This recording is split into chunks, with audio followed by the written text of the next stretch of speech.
అది ఒక మాజీ మంత్రి నడి రోడ్డు మీద పోలీసులతో దిగినటువంటి వాగ్వాదం, అది చేస్తున్న వాగ్వాదం. అది ఒక మాజీ మంత్రి అంత బరిదెగిచ్చి పోలీసుల మీదకి అంత స్పీడ్గా దురుచుకు వెళ్లాల్సినంత పరిస్థితి ఏమున్నది? ప్రజాస్వామ్యంలో మనం ఏం చెప్తాం? ఇవాళ ఒక మాజీ మంత్రి అలా పోతూ ఉంటే ఇంకా ఒక టైప్ ఆఫ్ మైండ్తో, క్రిమినల్ మైండ్లో ఉండేవాడు ఇంకెలా పోతాడు? మాజీ మంత్రిగా సెన్స్ లేకపోతే వాడికి ఏడ నుంచి సెన్స్ వస్తుంది? కొట్టడం అంటే రోడ్ల మీద ఎందుకు కొట్టరు పోలీసులు? కొట్టడం అంటే రోడ్ల మీద ఎందుకు గొడ్లోడు తీసి కొట్టరు పోలీసులు? ఇలాంటివి జరుగుతున్నప్పుడే కదా. సో ఇప్పుడు ఒక అంశాన్ని దృష్టి తీసుకొస్తాను. జగన్మోహన్ రెడ్డి 3 సార్లు గుడ్డలోడు తీస్తాను, 7 సముద్రాల అవతలున్నా సరే తీసుకొచ్చి మరీ నుంచోబెడతాను అన్నాడు.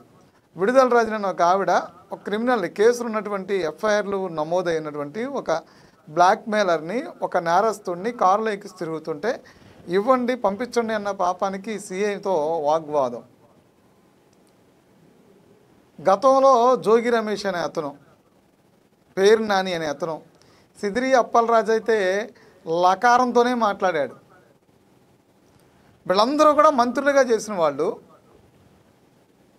వాళ్ళ ముఖ్యమంత్రి అలాగే మాట్లాడుతున్నారు, వీళ్ళందరూ మంత్రులుగా చేసిన వాళ్ళందరూ అలాగే మాట్లాడుతున్నారు. సమాజానికి ఏ మెసేజ్ ఇవ్వాలనుకుంటున్నారు వీళ్ళు అర్థం కావట్లేదు. సరే, అదొక అంశం.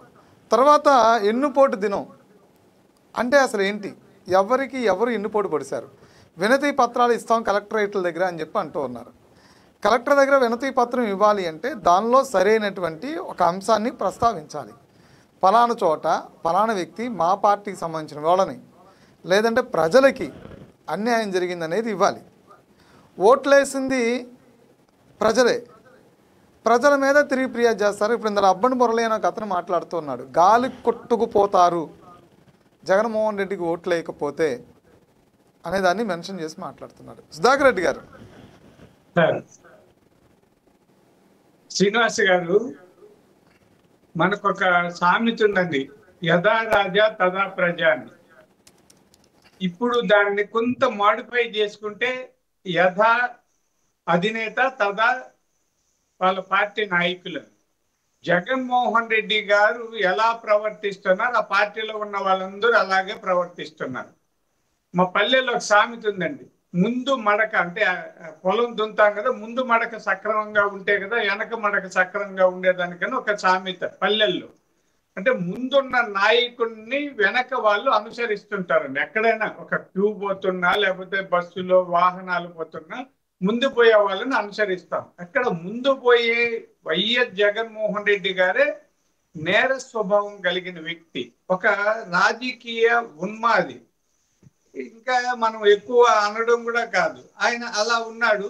ఆయన ఈ మధ్య కాలంలో ఎక్కడ పడితే అక్కడ బట్టలు ఉడిదీసి కొడతాను. ఎవరండి ఈయన బట్టలు ఉడిదీసి కొట్టడానికి? అసలు కొట్టడానికి ఎవడు, బట్టలు విప్పడానికి ఎవడు? ఇది రాజ్యాంగ విరుద్ధమైన మాటలండి. అతన్ని వెంటనే నన్ను అడిగితే కేసు పెట్టి అరెస్ట్ చేసి లోపల వేయాలి. అంటే కొడతారా అంటే బహిరంగ ప్రదేశాల్లో పోలీసులు కొడతాం, వాళ్ళను కొడతాం. ఆయన చూసి రెచ్చిపోయారు. మీరు అన్నట్టు విడుదల రజనీ గారు కానీ, నాని గారు కానీ, ఎవరైనా అలా. ఈరోజు రాంబాబు గారు అంటే ఆయన మంత్రిగా ఉన్నప్పుడు రోడ్ల మీద డ్యాన్సులు వేస్తూ కనిపించాడు. అర్ధరాత్రి ఫోన్లు చేస్తూ ఇంతేనా ఇంకా లేదా ఏదో మాట్లాడుతూ కనిపించాడు. ఇప్పుడు అహంకారపూరితంగా వ్యవహారే నేను పోతానని ఆయన మంత్రి చేశారు. అయ్యా, కలెక్టర్కి ఎవరైనా మెమరాండమ్స్ ఇవ్వాలన్నా, అదే విజ్ఞప్తులు, అర్జీలు ఏదైనా అనుకున్నాం, గుంపులు పోయి ఇవ్వడానికి ఎవరు ఒప్పుకోరండి. ఎప్పుడు మామూలు ఎంఆర్ఓ దగ్గరికైనా గుంపులు పోతే ఏమవుతుందో తెలియదు కదా. ఇస్తానంటే అనుమతి తీసుకుని పోలీసులు లేదా కలెక్టర్ అనుమతి తీసుకొని 1-2 వెళ్ళి వినతి పత్రాలు ఇవ్వచ్చు, లేదా నిరసన అందులో రాసి ఉంటే పేర్కొన. అలా కాకుండా ఒక మంత్రి పోలీసుల్ని వ్యతిరేకించి భయపెట్టి నీ అంతు చూస్తాననే విధంగా చేస్తే ఈ రాష్ట్రంలో శాంతి భద్రతలు ఎలా కాపాడాలండి? అందరూ ఇలా రెచ్చిపోయి ఎవరికి వాడు మేమే అన్నట్టుగా నేర స్వభావంతో వ్యవహరిస్తే ఈ పోలీసులు సరిపోరు మనకు. ఈ పోలీసులు ఇంకా ఎక్కడి నుంచో దిగుమతి చేసుకోవాలి. మొత్తం కూడా నేరస్తులు, క్రిమినల్స్ ఉన్నారు. ఇంకా ఈ రోజు అసలు వాళ్ళు ఎందుకు పెట్టారు? వెన్నుపోటు దినం అంటారు. సరే ఈరోజు అంటే జూన్ 4వ తేదీ ఎన్నికలు ఫలితాలు వచ్చాయి. వైఎస్ జగన్మోహన్ రెడ్డి గారికి 11 సీట్లకు ఇచ్చారు, ఆడికి పరిమితం చేశారు. అంటే ఒక దుష్ట పరిపాలనకి ఈ రోజు స్వస్తి చెప్పారు. దురహంకార నీతిని అణిచివేశారు. ఉన్మాదపు రాజకీయ నాయకులకు సరైన బుద్ధి చెప్పారు. అది ఈ రోజు ముఖ్యమంత్రిగా చంద్రబాబు నాయుడు గారు 12వ తేదీ ప్రమాణ స్వీకారం చేశారు. అంటే ప్రభుత్వం ఆ రోజు నుంచి ప్రారంభం అవుతుంది. ఇప్పుడు అప్పటి వరకు ఈ రోజుని వెన్నుపోటు దినం అనడం ఎంత తప్పు ఆలోచించండి. అసలు వెన్నుపోటే తప్పు, ఆ దినం అనడం అంటే వీళ్ళని ఇంటికి పంపితే వెన్నుపోట, వీళ్ళని ఓడిస్తే వెన్నుపోట, ఈ దుష్టుల్ని దుర్మార్గుల్ని అవినీతి అక్రమాలు చేసిన వాళ్ళని కట్టడి చేస్తే అది వెన్నుపోట. ఆ వెన్నుపోట ఎవరు పొడిచారు? ప్రజలు పొడిచారని వీళ్ళు అనుకుంటున్నారా? జూన్ 4వ తేదీ ఓడిపోయిన రోజు. నిజానికి ఈ రోజు చాలా పవిత్రమైన రోజు. ఎందుకంటే మనం దీపావళి ఎప్పుడు చేసుకుంటామని, ఆ రాక్షసుడు చనిపోయాడు కాబట్టి దీపావళి చేసుకుంటున్నాం. ఈ రాక్షస పరిపాలన అంతమైంది కాబట్టి జూన్ 4వ తేదీన మనం చాలా వేడుకలు చేసుకోవాలి, పండుగలు చేసుకోవాలి. దీపావళి, సంక్రాంతి లాగా ఇదొక పండుగ దినంగా మనం భావించాలి. కానీ వీళ్ళు ఏమనుకుంటున్నారు? పాపం ఓడిపోయి ఇంటికి పరిమితమైన ఈ పాపం అందరూ కూడా ఈరోజు తెల్ల చొక్కా లేదు ఇస్త్రీ చేసి వేసుకొచ్చేసి హంగామా చేద్దామని అనుకుంటున్నారు. బుద్ధుంటే అసెంబ్లీలో మాట్లాడచ్చు కదండి. ఏడాది అయ్యింది, అసెంబ్లీకి వచ్చి మాట్లాడండి. ఏదైనా అసెంబ్లీ ఉన్నదే అందుకు, చర్చించడానికే. ఒకడున్నాడా ఇద్దరున్నారని కాదు, మీకు అవకాశం ఉన్న 11 మంది వచ్చి మీరు ఆడ వాదన వినిపించండి. మీకు సమయం సరిపోకపోతే బయట వచ్చి ప్రెస్ మీట్లు పెట్టండి. అసలు మీటింగ్కే రారు, అసెంబ్లీ సెషన్స్కి రారు, ప్రజల్లో ఉండరు. ఎప్పుడో ఒక రోజు వీళ్ళు కళ్ళు తెరిచి కూటమి ప్రభుత్వాన్ని నిందించడం ఎంత తప్పో చూడండి. కూటమి ప్రభుత్వాన్ని వీళ్ళు చెప్పే వెన్నుపోటేది సూపర్ 6 అమలు చేయలేదనేది ఆరోపణ. సూపర్ 6లో వెంటనే పెన్షన్స్ 4000 ఇచ్చారు కదండి, 3 సిలిండర్లు ఇస్తున్నాం కదండి. రేపు 12వ తేదీకి తల్లికి వందనం కార్యక్రమం అమలు చేస్తాము. ఆగస్టు 15వ తేదీ నుంచి ఉచిత బస్సులు ఉంటాయి. మిగిలినవి కూడా చేస్తాము. కాలు చేయి కూడా తీసుకొని అభివృద్ధి సాధించి సంపద సృష్టించి సంక్షేమ కార్యక్రమాలు అమలు చేస్తామని చంద్రబాబు నాయుడు గారు పదే పదే పదే చెప్తున్నారు. అసెంబ్లీలో చెప్పారు, మీటింగ్ లో చెప్తున్నారు, మొన్న మా మహానాడులో కూడా చెప్తున్నారు. ఇవన్నీ కూడా చెవిటి వాడి మీద శంఖం ఊదినట్టుంది తప్ప వాళ్ళు ఎవరు వినిపించుకోవడం లేదు.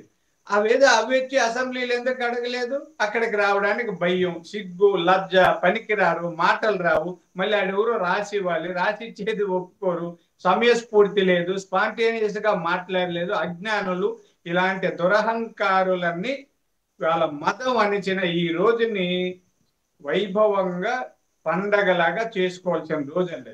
ఇప్పుడు అందరికీ తెలిసింది, ప్రజలకి ఈ రోజు చూస్తే వీళ్ళంతా అక్రమ వ్యవహారాలు చేస్తున్నారు, నేరపూరితమైన మనస్తత్వంతో ఉన్నారు. వీళ్ళ వ్యవహార శైలి ఏదో ప్రజలకు అందరికీ అర్థమైంది. 2029లో ఆ 11 సీట్లు కూడా రాకుండా 0 చుట్టి ఇంటికి పంపిస్తారు. సరే, ఏమంటారు? ఎన్నుపోటు దినం అని ఓ పక్క నుంచి ఏమో పోలీసులే టార్గెట్గా జగన్ రెచ్చిపోతూ ఉన్నాడు. ఓ పక్కన ప్రభుత్వాన్ని పెద్ద ఎత్తున విమర్శలు చేస్తూ ఉన్నారు.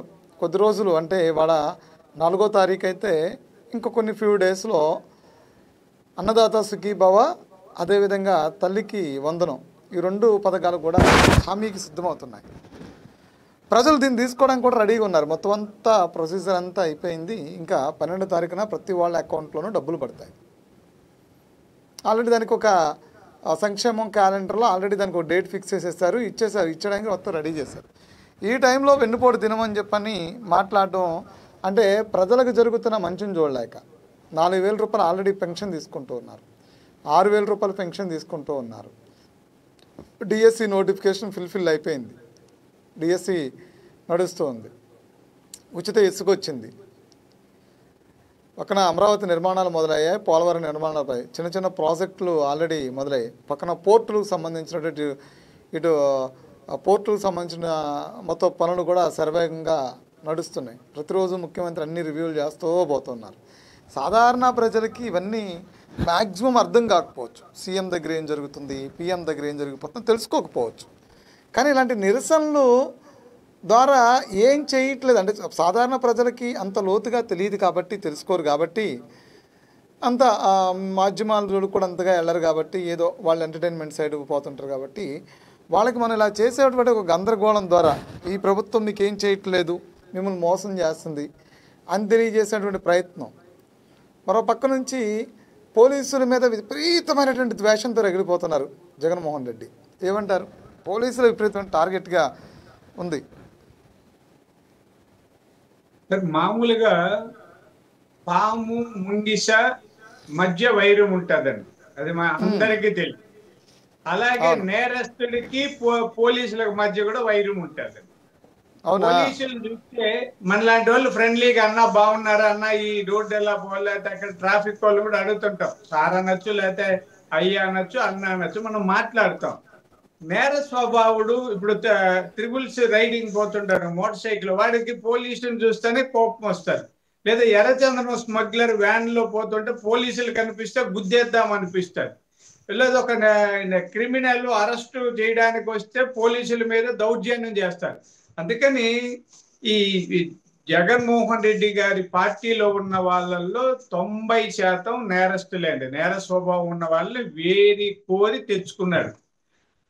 జగన్మోహన్ రెడ్డి గారి మాటలు అవి చూస్తే రాతియుగం మనుషుల కంటే అధ్వాన్నంగా ఉందండి. రాతియుగం కాలంలో ఎదుటి వ్యక్తిని రాళ్లతో కొడతారు, దేవనా చేస్తారు, చంపేస్తారు, వీడి పని కావాలి, తిండి కోసం కొట్టుకుంటారు, అన్నింటి కోసం కొట్టుకున్నారు. తర్వాత జమీందారీ వ్యవస్థ లేదా భూస్వామ్య వ్యవస్థ వచ్చినప్పుడు పేదల్ని కూలీల్ని అణిచివేసి తిరిగి తలెత్తిన లేదా తిరిగి ప్రశ్నించిన చెట్లకు కట్టేసి కొట్టి లేదా హత్యలు చేసే దుర్మార్గమైన పరిపాలన సాగాయి. ఇవన్నీ మారి మారి పరివర్తన చెంది ప్రపంచవ్యాప్తంగా నాగరిక సమాజం ఏర్పడిన రోజుల్లో రాజ్యాంగం ఒకటి ఉంది, ప్రజాస్వామ్య సూత్రాలు ఉన్నాయి, కోర్టులు ఉన్నాయి, పోలీసులు ఉన్నారు. ఇవన్నీ ఉన్న ఈ దశలో కూడా జగన్మోహన్ రెడ్డి గారు రాక్షస ప్రవృత్తి కలిగి వ్యవహరిస్తున్నారు. అంటే ఆయనకి ప్రజాస్వామ్యం మీద నమ్మకం లేదు, ప్రజల మీద నమ్మకం లేదు, విశ్వాసం లేదు, అసలు గౌరవం లేదు. రాజకీయం అంటే ఆయనకు అర్థం కాదు. అతను కేవలం ఒక దోపిడీ వ్యక్తిలాగా రాజకీయాలు వచ్చారు, దోచుకోవడం కోసమే రాజకీయాలు వచ్చారు. ఎందుకంటే సహజంగా అందరూ రాజకీయాల్లో ఉంటాం. ఇప్పుడు నేను ఎలక్షన్ లో పోటీ చేస్తున్నాను మా వార్డులో, నన్ను ఓడిస్తే నేను బాధపడను, ఓహో మనకంటే అతను బాగా చేస్తాడేమో, వాళ్ళకి మన అవసరం లేదేమో అని రోజు నా పని చేస్తా. అలా కాకుండా నన్ను ఓడించారు, మీరంతా ద్రోహులు దుర్మార్గులు అంటే, మీరంతా వెన్నుపోటు పొడిచారు నేనేమన్నా అంటే, నేను ఎంత మూర్ఖుడో అర్థం చేసుకోండి. ప్రజలు మనల్ని ఎప్పుడు తిరస్కరిస్తారు? మనమంటే వాళ్ళకి నచ్చనప్పుడు, వాళ్ళు పనికిరారు అనుకున్నప్పుడు ప్రజలు తిరస్కరిస్తారు. అలా ప్రజలు తిరస్కరించకుండా ఉండాలంటే ఏం చేయాలి? ప్రజల శ్రేయస్సు కోసం పనిచేయాలి, అభివృద్ధిని సాధించాలి, మౌలిక సదుపాయాలను కల్పించాలి. ఇవన్నీ వదిలేసి జగన్మోహన్ రెడ్డి కాలంలో పరిశ్రమలు పెట్టడానికి వచ్చిన వాళ్ళు పారిపోయేలా చేశారు. దోపిడీలు దొంగతనాలు పెరిగాయి. మా తిరుపతిలో అయితే రోజుకు ఒక లోటు ఎర్రచందనం స్మగ్లింగ్ జరిగేది. ఇక్కడ ఉన్న ఇసుక, మట్టి, రాళ్ళు, రప్పులు, గ్రానైట్ అంతా తమిళనాడు లేదా కర్ణాటకకి తరలిపోయాయి. ఎక్కడ రాష్ట్ర వ్యాప్తంగా విశాఖపట్నం కొండల్ని గుండు చేశారు, పిండి చేశారు, రాళ్ళు మట్టి ఏం దొరికితే అది అమ్ముకున్నారు. మనం ఇంతటి కిరాతకమైన అవినీతి పరులైన రాజకీయ నాయకులు నన్ను అడిగితే ఇంతవరకు భారతదేశంలో లేరని అనిపిస్తుందండి. ఇప్పుడు కాదు, పూర్వం కూడా లేదు. ఇంత ఎలా పుట్టాడనిపిస్తుంది ఆయన చూస్తే. నిజమండి, అంటే నేను ఇక్కడ బాధతో చెప్తున్నా. అంటే మామూలుగా నేను సైకాలజీ చెప్తాను, ఒక వ్యక్తిత్వం పైన కుటుంబ నేపథ్యం ప్రభావం ఎక్కువ ఉంటుందని. అతను ఏ కుటుంబంలో ఏ వాతావరణంలో పెరిగారో, పెంపకం ఎలా ఉందని. ఆయన చిన్నప్పటి నుంచి పెరిగిన వాతావరణం ఏది? నేర స్వభావాలు. వాళ్ళ తాతగారు ఎన్ని మర్డర్లు చేశారో తెలుసు, వాళ్ళ నాన్నగారు వాళ్ళందరూ ఎన్ని మర్డర్లు చేయించారో తెలుసు. కడప జిల్లాలో టెర్రర్ సృష్టించి అన్ని ఎంత మోసాలు చేశారో ప్రపంచంలో అందరికీ తెలుసు. అందుకని ఈయనకి రాజకీయం అంటే ఎదురొచ్చిన వాడిని చంపడం, నరకడం, లేదా బాంబులు వేయడం, బెదిరించుకొని బతకడం అలవాటైపోయి ఇప్పుడు పోలీసులైనా బెదిరిస్తాడు, రాజకీయ నాయకులన్నా బెదిరిస్తారు, ముఖ్యమంత్రినైనా బెదిరించడమే అతను. ఎందుకంటే పాము ఎప్పుడు బుస కొడుతూనే ఉంటుంది. అదే మీరు పాలు పోసినా కోడిగుడ్డు పెట్టినా అది పడగెత్తి బుష్ అంటే అది తప్ప అది ఆశీర్వదించదు. అలా పాము స్వభావం కలిగిన ఈ వైఎస్ఆర్ పార్టీ వాళ్ళు ఎవరు దొరికితే వాళ్ళను కాటేద్దామా, ఏది పడితే అది దోచుకుందామని చూస్తుంటారు. కాబట్టి అతన్ని ప్రజలే, ఇందాక శ్రీనివాస గారు చెప్పారు, ప్రజలు తిరగబడతారని. ఎటు ఈసారి ఓడిచ్చారు, ఇంకోసారి ఎన్నికల్లోకి వస్తే కూడా తరుముకుంటారు, ప్రజలు తరుముకుంటారు. మేం కాదు, కూటమి ప్రభుత్వమో లేకపోతే తెలుగుదేశమో జనసేన భారతీయ జనతా పార్టీ కాదు, ప్రజలే తిరస్కరరు. ఇప్పటికైనా జగన్మోహన్ రెడ్డి గారు ఒకసారి ఆలోచించాలి, కనీసం పుస్తకాలన్నా చదవాలి. ఆయన అప్పుడు చదివాడో చూసి రాశాడో తెలియదు. భారతదేశం ఏ సిద్ధాంతాల మీద పరిపాలన సాగిస్తుంది? ఇది లౌకిక దేశం, సంక్షేమ రాజ్యం. లౌకికం అంటేమి సంక్షేమం అంటేమి అర్థం చేసుకో. ప్రజాస్వామ్యానికి నియంత్రణత్వానికి ఉన్న చిన్న తేడా తెలుసుకో. ఇది ప్రజాస్వామ్య దేశం.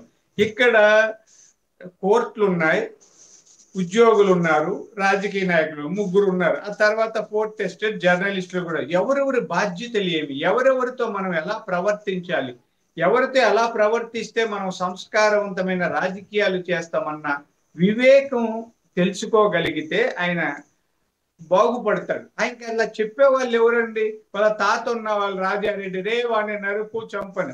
మేము చిన్నప్పుడు కథ చెప్పేవాళ్ళు. ఒక కషాయి ఇంటిలో ఒక చిలక, అలాగే ఒక సద్బ్రాహ్మణ ఇంట్లో ఒక చిలక ఉండేది. వాళ్ళిద్దరు పెంచితే ఇక్కడ కషాయి అంగట్లో ఉన్న చిలక ఎవరు వచ్చినా నరుకుతా, చంపుతా, కరుస్తాననేది. బ్రాహ్మణుల ఇంట్లో ఉన్న బాగున్నారా, నీళ్లు తాగుతారా, ఎప్పుడు వచ్చారు అడిగేది. అంటే చిలక కూడా ఆ వాతావరణాన్ని బట్టి, పరిసరాలను బట్టి తన ప్రవర్తనని రూపొందించుకుంటాదని చెప్పడానికి మా చిన్నప్పుడు ఈ కథలు చెప్పారు. కాబట్టి జగన్మోహన్ రెడ్డి గారు ఉన్నది ఎక్కడ? కిరాతకుల మధ్య. పెరిగింది ఎక్కడ? అవినీతి పరుల మధ్యలో. ఆ తర్వాత రాజకీయం చేసింది ఎవరితో? మొత్తం ఈ రాష్ట్రంలో దోపిడీదారులు, దొంగలు, ఆ కూటమిని పెట్టుకుని రాజకీయాలు చేశాడు. కాబట్టి పూర్తిగా అతను పాడైపోయిన రాజకీయ వ్యక్తి, అతనికి సామాజిక స్పృహ కొద్ది కూడా లేని వ్యక్తి. కాబట్టి అతన్ని మనం ఏం చేయాలో ప్రజలే నిర్ణయించుకుంటారు. ఇప్పటికైనా బాగుపడితే మంచిది. ఆయన అంబటి రాంబాబు, నేను లా చదివాను, కోర్టులో వాదిస్తానంటారు. రాంబాబు గారు మామూలు జుట్టు నరిస్తే సరిపోదండి. అంటే మనమంతా, నాకు కూడా నరిచినప్పుడు జుట్టు నెరవడం అంటే వృద్ధులమయ్యాం, పెద్దవాళ్ళమయ్యాం, అనుభవం వచ్చిందని. ఒక న్యాయవాదిగా ఉన్న వ్యక్తి పోలీసులతో ఎలా ప్రవర్తించాలో తెలియదు. విడుదల రజని తీసేయండి, అమ్మాయి ఏం చదువుకున్నదో, ఏడ తిరిగిందో ఎవరికి తెలియదు. నువ్వు లాయరువి కదా, న్యాయవాదివి కదా, మంత్రిగా పనిచేసావు కదా, ఆ మాత్రం జ్ఞానం లేకుండా పోలీసుల్ని సవాల్ చేసి పళ్ళు కొరుకుతాడు, ఉరిమి చూస్తాడు, పోతానంటాడు. ఏమన్నా కబడ్డీ టోర్నమెంటా? అక్కడ కూడా రూల్స్ ఉంటాయి. కబడ్డీలో కూడా నువ్వు ఇష్టం వచ్చినట్టు ఆడడానికి లేదు, రూల్స్ ఉంటాయి. ఇవన్నీ లేకుండా వ్యవహరిస్తున్నారు అంటే ఈ వైఎస్ఆర్ పార్టీ వాళ్ళు అందరూ కూడా నేర స్వభావం కలిగిన వాళ్ళన్న విషయం ప్రజలు అర్థం చేసుకున్నారు. తగిన బుద్ధి చెప్తారు అనడంలో ఎలాంటి సందేహం లేదు.